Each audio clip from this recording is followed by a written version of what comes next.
welcome to the deep dive. Today we're digging into something pretty big.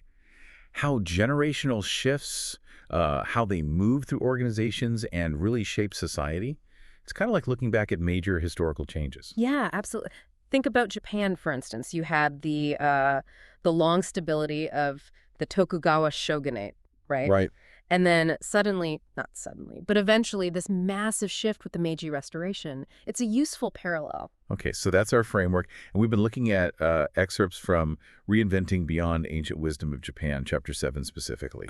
And the goal really is to unpack this dynamic between, let's say, the baby boomers, who the source kind of likens to that Tokugawa stability, Okay. the post-baby boom generation, who are more like the reformers, the samurai pushing for change late in the Edo period, Gotcha. and then the up Generation Z bringing this like transformative energy, almost like the Meiji Restoration itself, understanding how they all interact. All right, let's start there then with the baby boomers and this idea of stability. The source connects their mindset or maybe the values of that era, the Showa era, to the Tokugawa period. What does that actually look like inside Japanese companies? What are those core Showa era values? Well, fundamentally, you're looking at a few key things. There's a really strong emphasis on company loyalty. Lifetime employment was the goal, the ideal. Right, you join a company and stay. Exactly. And then you have hierarchy, advancement based mostly on seniority, how long you've been there, and just generally a preference for systems that were, established, predictable. These were the things that worked during Japan's big economic boom post-war. So stability, long-term commitment, that was the culture. And that stability, I mean, it obviously fueled incredible growth, no denying that. Yeah. But the source points to downsides, doesn't it? Yeah. Resistance to change, things getting rigid. That's the core tension, yeah. The very things that created that success, that stability, can become, well, obstacles when the world changes rapidly around you. Like being too focused on keeping things the same. Kind of. That commitment, while good for growth initially, might make it harder to adapt quickly, to iterate, which is so crucial today. It potentially slows down how responsive the organization can be. So it's like that late Tokugawa period analogy again, peace and progress, but then trouble adapting when new pressures arrive. Precisely. So the benefits were real, that solid economic foundation, like the Edo period's cultural flourishing. But the lesson seems to be you can't stay static forever. You need to evolve past just rigid stability. So how do you make that shift? How do organizations honor the past but still make room for the new? That's the million-dollar question, isn't it? Balancing legacy with the need for new ideas from younger generations. It's this friction, this dynamic that really brings us to the next group, the post-baby boom generation. Okay, the reformers. The source compares them to those samurai leaders who saw Japan needed to modernize. What was driving their push for change? A lot of it comes down to their experience. They grew up, entered the workforce after the big economic bubble burst in Japan. So they faced a much more uncertain economic reality. Right, not the guaranteed growth their parents saw. Exactly. So it's natural they started questioning those older systems. Were lifetime employment and seniority still the best way? They started looking for approaches that felt more adaptable, more performance-driven. And what were they pushing for? Things like basing promotions on merit, not just age. More flexibility. Yes, performance-based evaluations became a big thing. Flexible work arrangements, moving away from the rigid 9 to 5 in the office, and a much bigger focus on using digital tech and thinking globally for innovation. So they saw the limits of the old system in this new economy. They did. They recognized that pure seniority wasn't cutting it anymore. Like that pre-Meiji urgency, they felt organizations had to modernize to compete globally. The source really emphasizes needing that sense of urgency and encouraging people from different departments, different silos, to actually work together on these changes. And it wasn't just about systems, was it? It was also about embracing diverse thinking, good leadership, and crucially, being willing to take some risks. Absolutely. Qualities you definitely saw in those historical reformers. But just like those reformers probably faced pushback. Oh, definitely. The post-baby boom generation often bumps up against resistance from those more established parts of the organization, still deeply rooted in those Showa-era ways. Which leads us neatly into Generation Z. The source calls them digital natives, bringing totally new values, new lifestyles. And the comparison here is huge, the Meiji Restoration, with its massive cultural and scientific shifts. What defines Gen Z in this picture? Well, the most obvious thing is their relationship with technology. It's just innate. They grew up completely immersed in a connected world. So it shapes everything, how they communicate, work, think. Pretty much. And that naturally leads them to value things like diversity, flexibility. They operate in a world where borders seem less rigid, adaptability is just assumed. It really mirrors how the Meiji era embraced all sorts of different Western ideas. And they're not just using tech, they're actively shaping things with it. That's a key point. They're innovators, finding new ways to use tools, creating new approaches. Plus, the source highlights their sort of heightened awareness of social and environmental issues. They seem really invested in building a more sustainable future. And challenging hierarchies, too.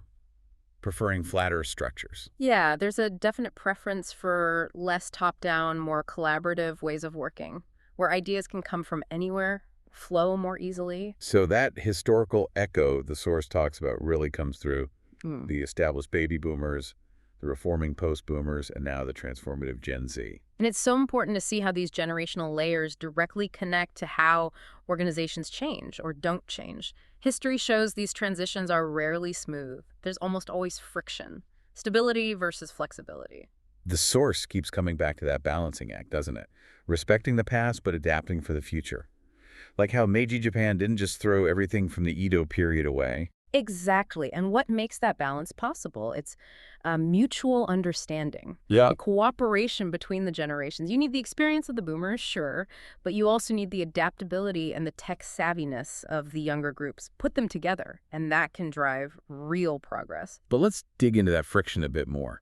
The source talks about resistance, rigidity, from the baby boomer generation, again linking it to the Edo Shogunate, not wanting to reform. How does that resistance actually show up in companies today? A big one is sticking to those established systems, lifetime employment, seniority-based promotion, even when they maybe don't fit the current market reality. So they worked before, but now? Now they can slow things down, they can make it hard to adapt quickly, and importantly, they can frustrate younger employees who are talented but have to wait their turn, so to speak, regardless of their skills or contributions. You can see how that would cause tension. Absolutely. And this rigidity, this reluctance to change core systems, the source warns it can lead to innovation slowing down, the company becoming less competitive overall. It's a real risk. It's like that historical warning playing out again. It is. If organizations hold on too tightly to old models, just like the Tokugawa Shogunate did, they risk getting left behind. The key, according to the source, is communication. Open dialogue between generations, and critically, a willingness from the baby boomer generation to actually listen to new perspectives, to see the need for evolution. Okay, so then you have the post-baby boom generation in that interesting middle spot. The source calls them a bridge, right? Understanding both sides. How does that help them drive change? Well, they've kind of lived through both worlds. They understand the stability-focused environment the boomers built, but they also get the newer, more fluid values of Gen Z because they experienced the shift firsthand. So they can kind of translate? Exactly. They can act as mediators, as catalysts for change. The source makes that neat comparison to the samurai leaders who had to bridge traditional values and the push for modernization in Japan. They get the need for change, but they also know the existing systems. So they can introduce new tech, new work styles maybe, while trying to manage the clashes. That's the idea. Their communication skills, their ability to see both sides become really vital for getting everyone pulling in the same direction towards shared goals.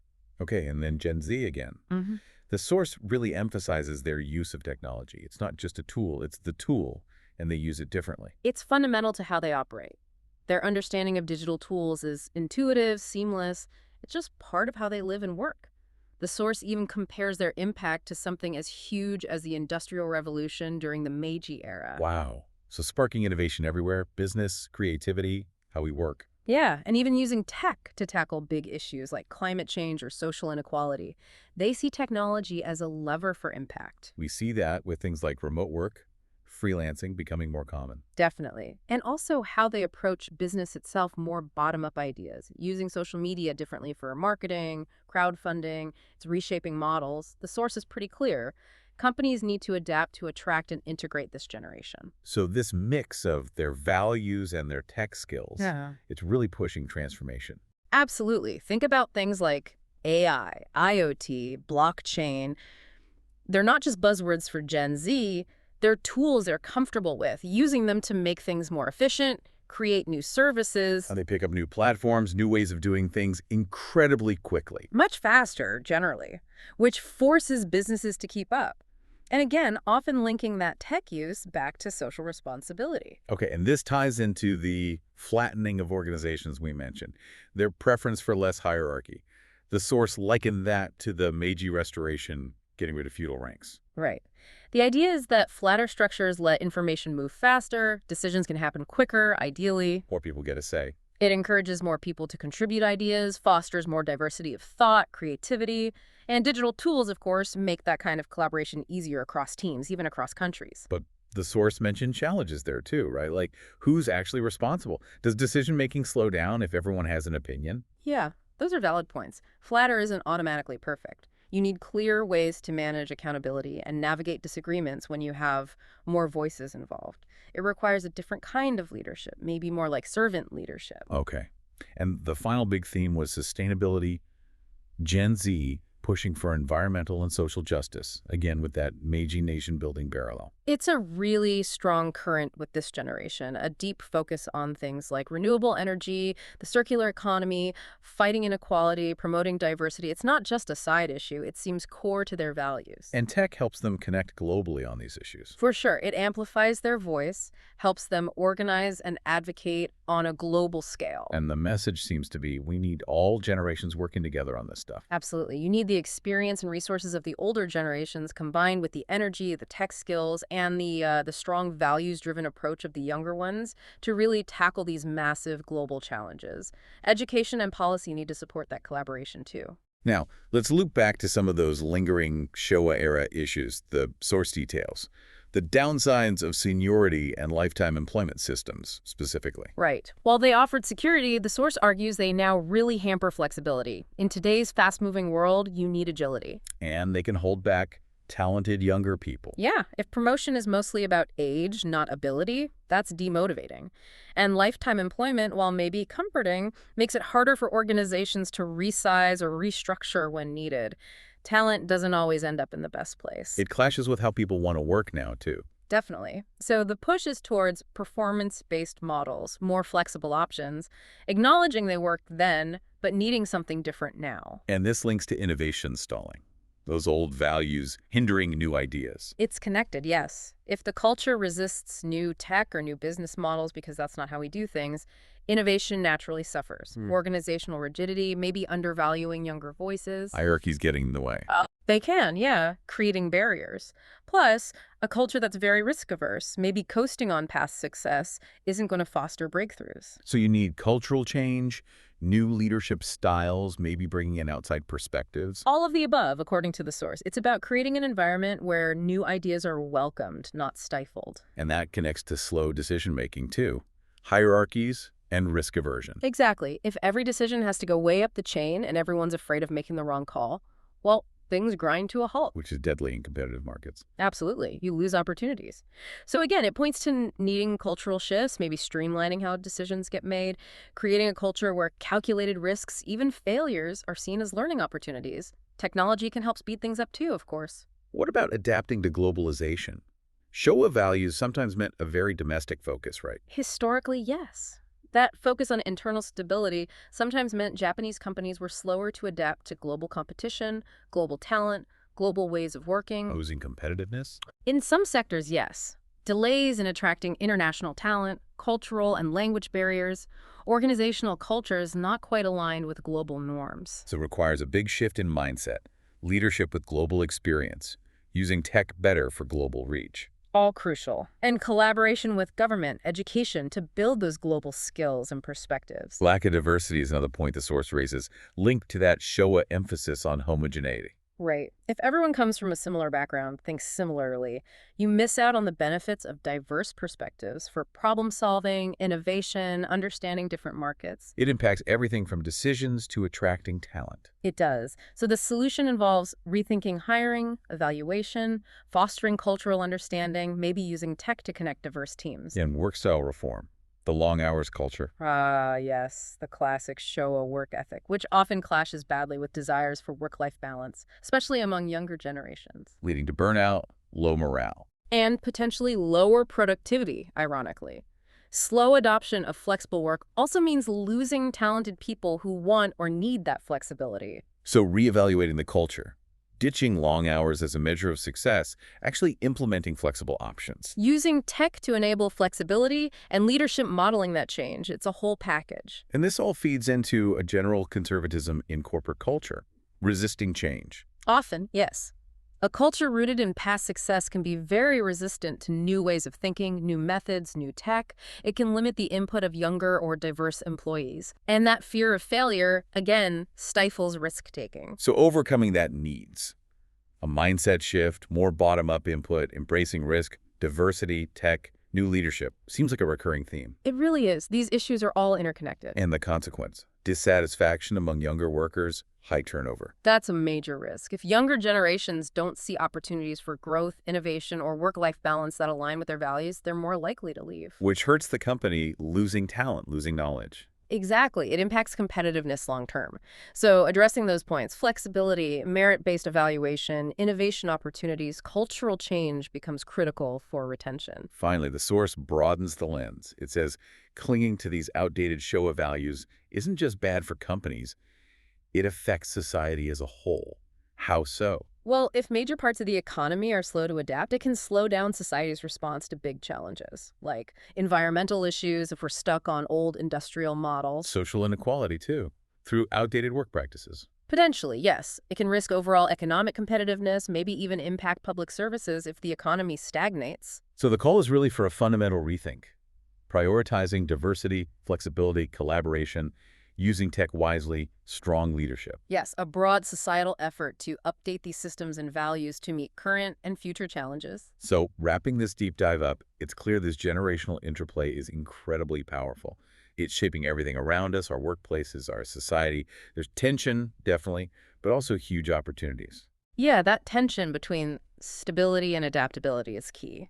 Finding that balance, truly embracing different perspectives, keeping innovation alive, that seems essential for whatever comes next. It really drives home that this is all constantly evolving, doesn't it? Society, organizations, Yeah. it's not a fixed state. It's an ongoing process. Absolutely. And it makes you think, what's our own part in that process? How do we navigate these shifts ourselves?